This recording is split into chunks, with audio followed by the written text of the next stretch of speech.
and welcome to a special on-location EWTN Bookmark episode. I'm Doug Keck. We're here at the studios of Priests for Life to talk to author Anthony DeStefano about his book, A Travel Guide to Life, Transforming Yourself from Head to Soul. Great to be with you again. Great to be with you. Yeah, I tell you, you play both sides of the street here. You got the kids' books going, you got the adult books going, and you had a big hit with A Travel Guide to Heaven. And obviously there's a connection here that you're going to explain to us about this particular one, A Travel Guide to Life. Yes, yes. Well, I wrote A Travel Guide to Heaven 10 years ago, a decade ago, and I was on your program 10 years ago too. Right. And it was a big hit for me and was all about heaven and what heaven is going to be like. But for many, many years, people have been asking me, well, why don't you write a book about life, you know, a travel guide to this life. Help us in this world, okay. Yeah, exactly. And I've resisted the urge because I don't really see myself in the role of a guru or a preacher or anything like that. Right. But I have learned a lot of things over the years, and I thought, you know, at this point it would be good for me to do this. I've been a student of personal development and self-help books for many years, and they've helped me a lot. But also I've recognized the limitations of those programs. Right, and you talk about that in the book, and the idea that I do. The self-help only goes so far. You have to add the spiritual side. It's got to be in there. Yes, unless you have God's help, if you're just relying on yourself, then you're never going to be happy, and you're probably going to be miserable. Right, because you're expecting that if you do all these things, you should be happy, and if you're not, there's something wrong with you. That's right, and that happens a lot. You see that, you know, you have to look at in the entertainment industry or the suicide rate, plenty of people who achieve success and fame, and they kill themselves. Why? If they achieved all these things and they're having all these pleasures, why? Because real happiness doesn't come from the acquisition of all those things, it comes from something else. And the trouble they run into is that when they come to grips with the fact that that's true, and they have nothing else to fall back on. Yes, exactly. And they really have despair and they feel and empty. emptiness. Right, exactly. right. So I wanted to write this book as sort of a corrective to that. I wanted to include, you know, the best of the self-help principles with traditional Orthodox Christian spirituality. I tell people it's like Thomas Aquinas meets Tony Robbins, you know, those kind of things. And it's been very, so far, the people who have read it have pretty much liked it. Right, with the accent on Aquinas, we'll say. Yes, exactly. Oh, definitely with the accent on Aquinas. Well, it's interesting, too, because you deal with it right in the beginning. You have that quote from the Inferno, Dante's, in the middle of the journey of life, I find myself in a forest so dark that I could not tell where the straight path lay. And then you balance that off with John 8:12, I am the light of the world. Whoever follows me will never walk in darkness, but will have the light of life. And what's important to that is to understand, it's not that Dante's lost, that he's dark, and somebody else's light. It's God's light that we have to rely on, right? It's God's light. And a lot of people find themselves in that position of Dante's character in the Inferno, of being lost in the middle of life. And in fact, Dante is an influence because he wrote, you know, the Divine Comedy, which is a travel guide to heaven and hell and purgatory. So I wanted to, you know, sort of echo him at the very beginning with those two quotes. Right, and you know, different authors get different ideas. You have different books. They all come in different ways. This one you talk about right at the beginning, that this is something that came to you like a lightning bolt. And I know you love old movies. Yes. And so you were doing some research and you happened to read an interview with a director, right? A Hollywood director who you say was obviously, well, typically an atheist, and he actually compared the world to a giant toilet bowl. The movie maker concluded by saying that the only sensible way to live your life was to find ways to distract yourself from this terrible reality, and that priests and rabbis, they're just witch doctors as far as he was concerned. And you say here, interestingly, his comments didn't offend me at all. Why not? Because I thought that he was at least being honest. I think a lot of these atheists today who deny God's existence and deny any real, true, lasting meaning in life turn around and they think other things are important. They try to say, oh, love is important, or this thing I'm doing, or work is important, but it really is not. Not if this is the end of the story, if this life is all we have and there is no God and no eternity, then nothing has lasting meaning. And at least this particular director was being honest. He's wrong, and it's terrible. He was living this life of despair and hopelessness, but at least he was being, you know, honest about the atheist position. It's almost like in the pro-life thing where it's people who are willing to at least step up and say, yeah, I know I'm killing a baby, or I know it's a baby's dying, but I think it's okay because somebody else has a more important choice or whatever. At least they're Or not who am I adding to judge? self-deception Right. to their Right. crimes, Right. you know. Right, which were good rationalizations, which most of us like to do. Yes. How come the name of the book isn't All This in Heaven Too? Because I think that may have confused some people. Originally, it was going to be the title of the book, All This in Heaven Too, because that's a toast that a priest I know made once. Right. You know, in fact, it happened right after I had seen this interview with this, you know, this hopeless director. You know, we were at this restaurant in New York, and he just raised his glass and he said, "All this in heaven too." In other words, not only do we have the wonders and beauty and fun and pleasure of this life, but then we die and we go to heaven, hopefully. So it was a very positive statement. But I think that the book would have confused people. People would have thought if they saw a title like that on a book, well, is this book about heaven? What is it about? So, but A Travel Guide to Life is very clear. And plus it connects with my first book, A Travel Guide to Heaven. Right, and also here you point out the fact that in a sense you saw not only did they disagree with the atheists, but they actually live in different universes. Yeah, it's two worldviews, two totally worldviews, the Christian worldview and the atheist worldview. Everything is different when you believe in God and when you believe in Christ. Everything is different. It colors absolutely everything. And it does make happiness, you know, not perfect happiness, but happiness possible in this life. Right. And I wanted to write a book about that particular subject and show how you can adopt this positive, all this in heaven too attitude, no matter what kind of problems you're going through. Because let's face it, you know, to live is to suffer. Right. And I didn't want to write a naive book, power of positive thinking book. You know, I know people, I've suffered myself. And the idea is, how does this personal development plus the authentic Christianity, how does that help you to be happy even when you're going through suffering? Right, and again, what the faith gives you is the ability to deal with it. I remember Father Groeschel used to say, don't deal with the why, deal with the what. Yes. You know, kind of a thing. Now, you said that you knew what this book exactly was going to be by the time the waiter brought the pasta appetizer to the table. Now, were you waiting several hours for this appetizer, or is this just lightning bolt, the whole thing just got laid out in your head? Well, you know, all the chapters didn't come to me and all the different stories and all the things that go in a book, but the whole vision of the book came to me all at once. This vision of writing a book that combined the best of the personal development world with authentic Christian orthodoxy, and really giving someone a whole program for life. And I know that sounds, and believe me, I know that sounds pompous, but that's why my books are written in a playful style. They're not written in a somber, ultra-serious way. And I hope that compensates for, you know, the somewhat pompous sound of it. In fact, I told my publishers, I said, you know, I'm a little uncomfortable with this title, A Travel Guide to Life. I mean, really, who am I to? But they said, Anthony, your first book was titled A Travel Guide to Heaven. There's nothing more pompous than that.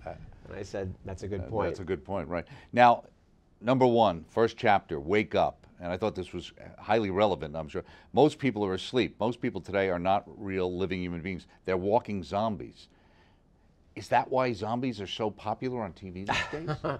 That's an interesting thought. I haven't thought that, but I guess maybe some of it is that we can relate to them. Right. But people are asleep. You know, that's not an original thought. But the idea that we spend all our lives chasing after, you know, status and shiny trinkets and money and fame and, you know, all these things that ultimately at the end of the day don't make us happy, it shows we're asleep. We got our priorities screwed up. And this, again, this isn't an original thought, but I wanted to come at it in a kind of a tough love, hard-hitting type of way. Right. And also, I guess sometimes I think with the zombie thing, it's a way for people who've lost the sense of the eternal to have some other, that there's still another ongoing existence after death, that somehow one continues on, even in some kind of strange way. Yeah, I guess that's the appeal. That's the appeal of it. There's all and you see that a lot in this culture of ours, you know, that doesn't have true spirituality, and we've lost that sense of true Christianity, but there's still a need that we have for, you know, because we're spiritual beings and we're not just bodies, we have a need for that spiritual, and we wind up seeking it in all kinds of other ways, even ways that are, you know, not Christian. Right, and you talk about even in the book, the whole idea of it, to some degree, people trying to, you know, look young and stay young and be healthy and do all these things, almost with this idea that somehow they think they're going to live forever. Yeah, right. Number one, that's not going to happen. And not that it's a bad thing to eat healthy and do those things. Oh yeah, yeah. There are always two extremes, and the one very true thing is the body is the temple of the Holy Spirit, and so you have to take care of it, and you have to be healthy, and you want God to be able to use you as an effective instrument, and so you can be more effective if you got energy. On the other extreme, though, is these people who make their bodies and health into some sort of idol, and like G.K. Chesterton said, people who worship nature, they wind up becoming unnatural eventually. And that's what happens. People spend their whole lives trying to do everything they can to look, 5 or 10 years younger. They're going to die anyway. The most important thing is, are you living an authentic life? Are you trying to be in union with God? That's far more important. What does it mean, a Pinocchio story in reverse? Well, the Pinocchio, is the story of a wooden boy who wants to be a real boy, and actually it's a very Christian story if you think about it. There's a lot of tie-ins to Christ and making us sons of God. But what we do, and this ties into the fact that a lot of us are sleeping, is we spend our life trying to put strings on ourselves, getting attachments to possessions, attachments to emotional attachments, to status. And our power. We all have these positions of power and this, and it's a string. Every time we have one of these strong desires they're a string. Some of these strings are good. They're not all bad. But it's important to recognize that we do have these strings that are shooting out, and we can become puppets. You say, be careful about your possessions possessing you. At the end of the day, if you get too much like that. And I remember this, you kind of quoted, I remember this used to be a popular bumper sticker, at least in the 80s, the one that used to say, whoever dies with the most toys wins. You kind of stuck, you said in the game of life, whoever gets the most toys wins. Yeah, it's you still see that out there? You still see people thinking that way? Absolutely. And it's not, I didn't want this just to be about material. It was not some rant against materialism, because this goes way beyond materialism. It just has to do with people who spend decades and decades and decades of their life with their priorities all wrong. They never really seriously think about God and what God wants for them, what God wants for their families. They don't include God in any of their thinking. And they spend years wasting time trying to get happiness in all these different ways, not the right way. And so they're wasting a lot of time. Now, of course, heaven is still open to these people. They could still be happy, but you can't do anything about all the waste of time. It does seem like, though, in many cases, it does take hitting the bottom of the barrel sometimes to realize I'm not in control, I can't do it, and that's when people turn. And as soon as you give an opportunity for God, as soon as you open up just a crack, He's right there. Yeah. Well, God pulls, like you just said, God always pulls good out of bad, and a lot of times you do have to suffer a lot in order to make that turnaround.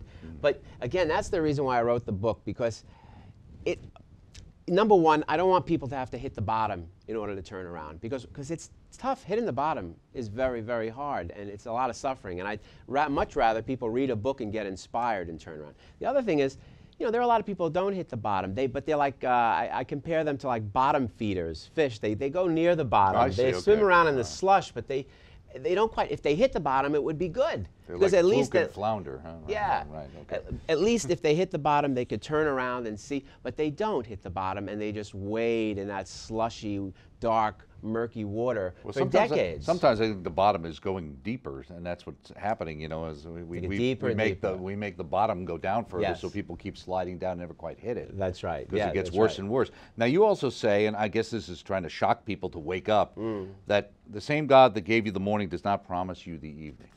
Yeah, this is part of waking up, and this is part, everyone, or even people who are on health fads, or, it's good to plan long range, no question about that. It's good to save your money and do all that, but the fact of the matter is that, and it's a wake-up call to anyone, the same God that gave you the morning does not promise you the evening. You could be watching this television program right now, and you could be dead tonight. Right. It's happened. I've known a lot of people.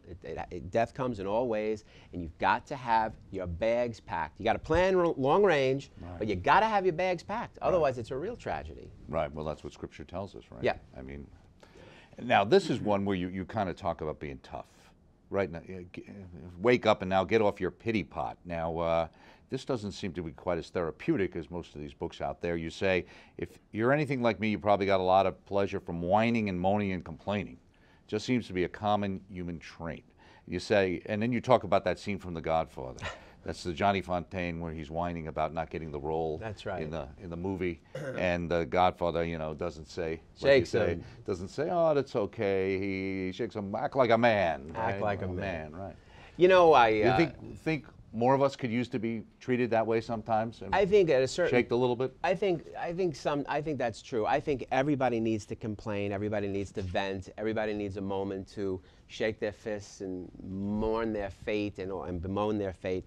But I think that if you really want to start healing, if you really want to start making progress, then that's got to end. That's got to stop. There's a point at which you got to stop being a victim, and you got to just say, okay, my past, your past is not your future. Right. You can't. How are you going to get anywhere in life when you're driving if you're only looking in the rearview mirror? Right. You talk about. You can't do that. So at a certain point, you got to just turn around and you got to take ownership. And in the beginning part of this book, I started out, the tone was more of kind of like a, wake up kind of thing. Because I want people to read, immediately, sort of get shaken, the equivalent of getting shaken. That's what I've done in the first pages. But then I toned down a lot as we get towards the middle of the book. Ultimately, you're asking people in some ways to change. Yes. And they have to have some way of realizing they need to change, right? Yes, that's right. And it's the equivalent of cold water being thrown in your face. And that's what I did with this book. I really wanted to help people change. Right. And so I took a chance on maybe getting some people a little bit angry at the beginning by being very honest. But, sometimes that is what makes people think. They might get annoyed and they start thinking. And one of the things is always the if-only syndrome. I remember this great line was from the play St. Joan, where she says, if and ands were pots and pans, there'd be no need for tinkers. That whole idea that so many things in life are about if this or if that, I'd be so much happier, things would be so much better. Yeah, we all say that, don't we? Everything would be different if only I had more money, if only I had a different job, if only my wife treated me differently, But the bottom line is you got to stop that because it doesn't work. Ultimately, it may be true. It may even be true. But the truth of the matter is you got to go by what God said to St. Paul. St. Paul was saying the same thing. He was complaining to God about some of his problems. And God, thorn in, yes, and God said to him, my grace, stop. My grace is sufficient. My strength is perfected in weakness. In other words, he was saying to him, stop complaining. You're weak, okay, you're broken, good, now I can do some work on you, Right. So we have to take that same attitude. And it's also, that I guess it's good that way for someone like that too, because it puts that person also in a more sympathetic relationship with the people they're trying to deal with who do have problems. If the preacher or the person who's doing the teaching doesn't have any problems or nothing to deal with, how can they relate to the people really on what they need to change without coming from a position I understand that, I've been there myself. Yeah, and I try to do that in this book. I relate a lot of stories about my own problems. I've had to go through a lot of difficulties in my life like everybody else. And so I try not to set myself up as somebody who's holier than thou or, we're all sinners, we've all had problems. Right. So that's why you can't practice vice virtuously? Well, you can't. That's a favorite expression of Father Frank Pavone, and that really has to do with the fact that we're all everything is interconnected in our body. The New Age people don't have a monopoly on this mind-body connection. That's Thomas Aquinas, sure. 101. The fact that you on the one hand you have your desires, on the other hand you have your conscience and your knowledge of right and wrong, and above all of those two things you have your will, and your will governs your desires versus your conscience. And if you do something wrong in one area, if you give in to your wrong desires, you weaken your will. You weaken your will, and if you weaken your will, you weaken everything. Right. And so you can't be practicing vice in this one area over here, and then think that you're going to be a model citizen over here.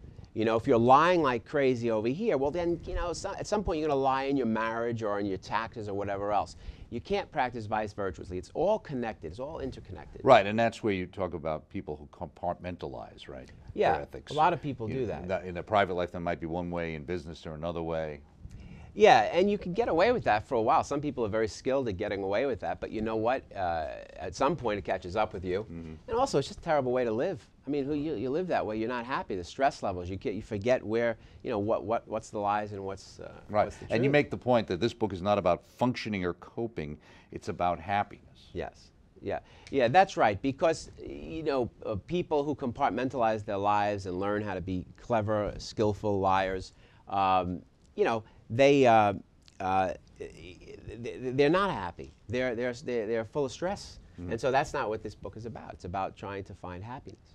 Right, and you also point out, as you did earlier, that your past is not your future. But the other thing I think you try to make a case for here too is, and you say the Bible talks about small beginnings. Yes. That, many times when we try to change and we try to adjust our lives, we try to do everything at once. We're going to fix everything. It's like the New Year's resolution. And we bite off more than we can chew, and we fall down, and then we feel bad, and then we just go back and do what we did before. Yeah, and then it becomes a phase. We all have gone through this. You go on an exercise craze. You do this, you do that. You do it for a while, and then you fall back because you try to do too much. One of the whole points of this book is slow and steady wins the race. Building momentum. Momentum is one of the keys in any kind of success. Right, you talk about that in the book, the whole idea Start of momentum. small, right. Do little things, and then wait for the momentum to build. Right. And then the whole idea is doing things consistently over a long period of time. That's the recipe for success. Again, that sounds cliche, but hey, there is a reason why there are these cliches, because they're true. Right, truisms, really. And you say it all starts with a decision, and you talk about, I know one woman with 16 abortions. You heard me, 16. So the idea, if she can begin again and start over.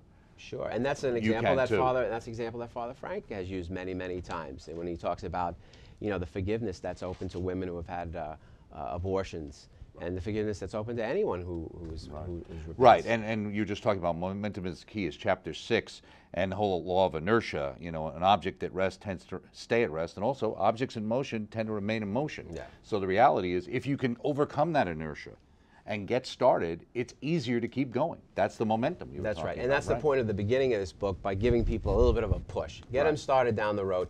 Do things that are small. If you're really stuck in a rut, little teeny things done every single day for that first week is going to get you moving. You know how it is. The old story. The first day you go to the gym is the hardest. You can't, bear to go to the gym. You go the first day. You force yourself to go to the second. By the third day, nothing could stop you from going. So. Right, exactly. And you also make the point here, you say, you see, there really is a God, and he really does have a plan for us. There really is such a thing as good and evil, right and wrong, and objective truth. There really is a correct map to follow. Isn't the problem that so many people don't think there is anything as objective truth these days? Yes, and this is exactly why the personal development movement isn't enough. It's why it's not enough, because there is no moral compass in the personal development movement. And to use a real extreme example that I've used before, if somebody like as bad as Adolf Hitler, took a personal development course, okay, he's not going to turn around and become virtuous all of a sudden. He's just going to become a more efficient, more effective version of his evil self. Right. Because there's no moral compass there for many of these personal development gurus. And the fact of the matter is, though, there is a God. He does exist. There is a right and wrong. And what you do does affect whether or not you're going to be happy or not, or whether or not you're going to be good or not. This one, in the chapters, chapter number 12 in the section, because you've broken up, wake up, get back to the basics, take control, decide, time to get off the fence. I always remember Mother Angelica saying, the day is coming when people will have to get off the fence. They will decide, are they with God or aren't they? Yes. Yeah, because, again, this goes back to what we were saying before about people spending whole decades, straddling different issues, and you wind up at the end, you make the decision, but what do you do about all those years that you've wasted? And that particular chapter is about faith being a decision rather than just something emotionally that we feel. Faith, we all have emotions. Yeah, you kind of talk about that, saying faith is a decision and not a feeling. You think sometimes too many people think faith is just a feeling. Yeah, it's just a feeling. It's a feel. Some people think faith is just a feeling of certitude. But the truth is our feelings go up and down depending on the weather, depending on what's happened to us, depending on what food we eat. You can't base you know, such an important thing as a belief in God just on your emotional ups and downs. There are going to be times, C.S. Lewis said, you know, there were times before he was a Christian that he believed, that he sort of felt God existed. Then there were times that after he became a Christian that he sort of felt that there was no God. You're always going to have, even atheists, people who, you know, have committed to the idea that there's no God, at times they feel that there must be something. Right. You know, they stand out in a dark, starry night, they see a zillion stars in the galaxies, and they feel that there must be something, or something beyond just this world. Mm-hmm. Or, you know, they experience some suffering and some very kind person says something wonderful to them and helps them, and they start to cry because they see that there's more to life, and, you know, the human kindness, there must be a human spirit. Mm-hmm. They feel that. So feelings are going to go one way or the other. Even if you're an atheist, you're going to have feelings sometimes. So you can't go just on feelings. You have to make the decision. And the decision is not one that you can just decide not to make, because there are consequences for this decision. And in this particular decision, the risk-reward ratio, you know, is very significant. If you choose to believe in God, well, then you could, you know, you open yourself up to a life of grace, heaven. If you do not believe in God, well, you know, you cut yourself off from God and His graces. That's a pretty big, huge risk you're taking. Mm-hmm. Now, when somebody says that, somebody might be sitting out there saying, no, Anthony, you know, faith is a gift from God. It's not something that you do. Yeah, faith is a gift from God. God gives everyone the ability to have faith. Everyone has the ability to believe. Mm-hmm. Okay, but you still have to say yes or no. He gives us the ability to say yes or no to that. You know, and God gives you know, the ability to a lot of people, but they still say no. No matter what no matter what miracles you show them, sometimes they still say no, I'm not going to believe. So we have to give our assent or our dissent. Right. But He does give everyone the ability. Right. The offer's there. The offer's always there. Okay. This is a travel guide to life, transforming yourself from head to soul. Another book in the works? Not right now. Right now, the program is just to promote this book, and you know, I'm blessed that I even was able to write it with all the pro-life work that we're doing. You know, Father Frank keeps us all so busy, as you know. Yes, right. And we're coming into a very busy growth period for Priests for Life, so I don't anticipate writing. I'm going to spend this, I think, the next year just working on pro-life efforts. Okay, well, people can always check out your fine library of children's books and also your several books for adults, including the original hit from 10 years ago, Travel Guide to Heaven, of course, and this new one, A Travel Guide to Life, Transforming Yourself from Head to Soul. Thank you so much. Thank you. Thanks for having me. Great to be here with Priests for Life on location. I'm Doug Keck.